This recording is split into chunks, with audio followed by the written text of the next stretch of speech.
ఇంజనీర్లుగా డాక్టర్లు చేసిన ఘనత అయితే ఆయన జగన్మోహన్ రెడ్డి గారు అధికారంలోకి వచ్చిన తర్వాత మా నాన్నగారు చెప్పిన చదువుకు వాళ్ళకు ఉద్యోగ అవకాశాలు కల్పించాలనే ఆలోచనతో దాదాపు సచివాలయ వ్యవస్థను ఏర్పాటు చేసి అదేవిధంగా వాలంటీర్స్ కావచ్చు దాదాపు ఆయన ఎన్నికైన సంవత్సరం లోపలనే 4 లక్షల ఉద్యోగాలు ఇచ్చిన ఘనత ఆ రోజు జగన్మోహన్ రెడ్డి గారు.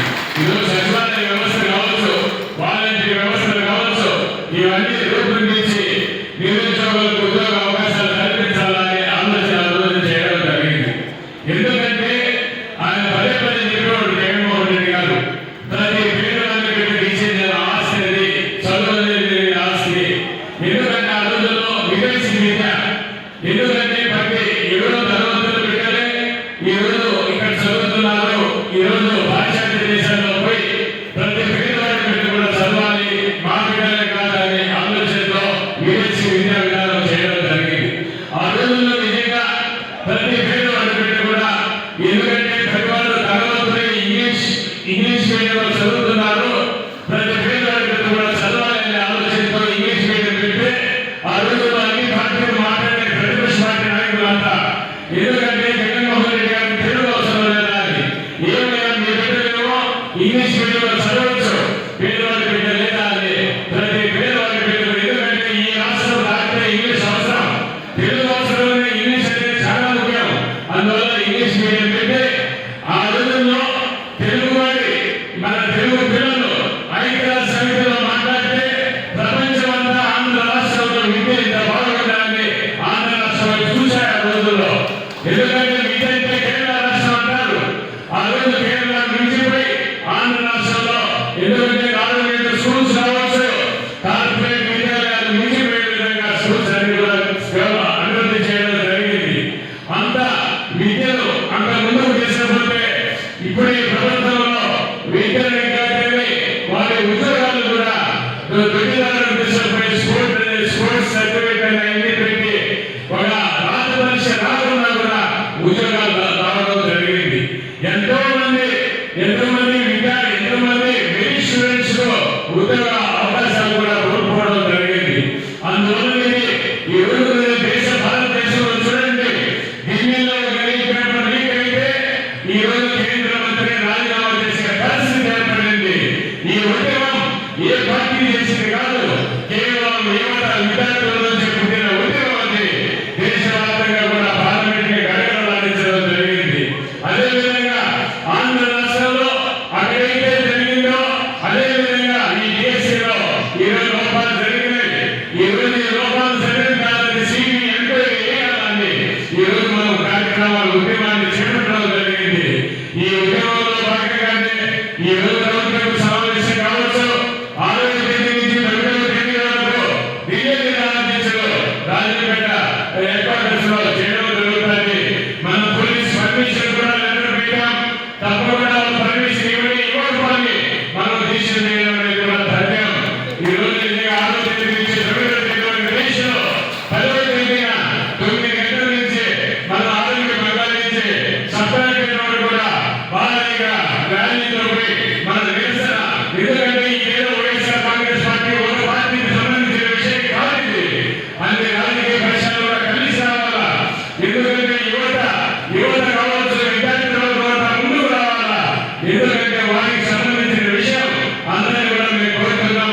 అందరూ కూడా పాల్గొని దీన్ని జయప్రదం చేయాలని మనసారా కోరుకుంటూ ఈ రోజు ఏదైతే తొలిగా ఆరోగ్యాన్ని ప్రారంభించే ఈ నిరసన దేశంలో రాజపేట రూరల్ మున్సిపాలిటీలో 6వ తేదీ పాల్గొనాలా. 6వ తేదీ మన 7వ తేదీన ఒంటిమిట్ట సిద్ధార్థ మండలాలు 2 కలిపి 7వ తేదీ చేయాలా. ఏమి వచ్చి వేరుపల్లి సుందరపల్లి మండలాలు 7వ తేదీన పాల్గొనాలా. ఈరోజు ఆఖరిగా 9 నెల్లూరు మండలం మిగిలిన మండలం రాజపేట మున్సిపాలిటీ కూడా వాళ్ళు కూడా పాల్గొంటారు 9వ తేదీన. ఈ అన్ని రోజుల్లో మనం విజయవంతం చేయాలా. ప్రతి ఒక్కరు కూడా పాల్గొనాలా. ఇది మన బిడ్డల భవిష్యత్తు విషయం. అందరూ కూడా పాల్గొని 10వ తేదీన ర్యాలీ బ్రహ్మాండంగా వాళ్ళు పర్మిషన్ ఇవ్వకపోయి కూడా మనం చేయడం రాష్ట్ర వ్యాప్తంగా వైఎస్ఆర్ కాంగ్రెస్ పార్టీ ఆధ్వర్యంలో ఎందుకంటే ఉద్యమం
ఈ రోజు ప్రజలకు మనం కూడా చైతన్యవంతాల్సిన బాధ్యత ప్రతి వైఎస్ఆర్ కాంగ్రెస్ పార్టీ కార్యకర్తల మీద ఉంది. ఈ రోజు జగన్మోహన్ రెడ్డి గారు పదే పదే చెప్తున్నాడు, గతంలో నేను వైఎస్ఆర్ కాంగ్రెస్ పార్టీ కార్యకర్తలకు ఈ సంక్షేమ పథకాలతో నేను పెద్ద మేలు చేయలేకపోయాను, కానీ భవిష్యత్తులో రాబోయే రోజుల్లో ఈ ప్రభుత్వం ఈ కార్యకర్తల మీదే ఈ పరిపాలన కొనసాగుతుంది అని ఆయన పదే పదే చెప్పడం జరుగుతూ ఉంది. ఎందుకంటే నేను చేయలేకపోయినాను, రేపు భవిష్యత్తులో చేయలేకపోయింది చేస్తానని పదే పదే చెప్పడం జరుగుతూ ఉంది. ఈ రోజు జగన్మోహన్ రెడ్డి గారిని కుర్చీలో మళ్ళా ముఖ్యమంత్రి గారు చూసే బాధ్యత ప్రతి వైఎస్ఆర్ కాంగ్రెస్ పార్టీ కార్యకర్తల మీద కూడా ఉంది. ఎందుకంటే ఈ ఉద్యమాలన్నీ మనం బలంగా చేయాలా. ఈ రోజు జగన్మోహన్ రెడ్డి గారు ఏ ప్రాంతానికి వెళ్ళినా ఎందుకంటే ఇసుకేసే రావాలన్న జనం ఎక్కడైతే ఈ రోజు జగన్మోహన్ రెడ్డి గారు పర్యటన మొదలుపెడతా ఉందంటే ప్రభుత్వానికి వదులుకుంటా ఉంది. ఈ రోజు నిజంగా వాళ్ళకి ఆలస్యంగా ప్రకటించడానికి కేసులు తీసుకుని కూడా జరుగుతూ ఉంది.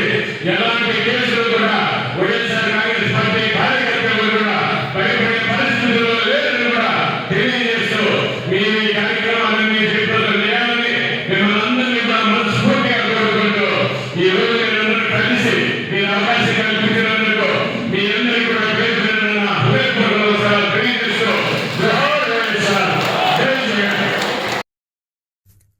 కడప జిల్లాలోని మరిన్ని వార్తా విశేషాల అప్డేట్స్ కోసం మా SCN న్యూస్ ఛానల్ను తప్పకుండా చూడండి.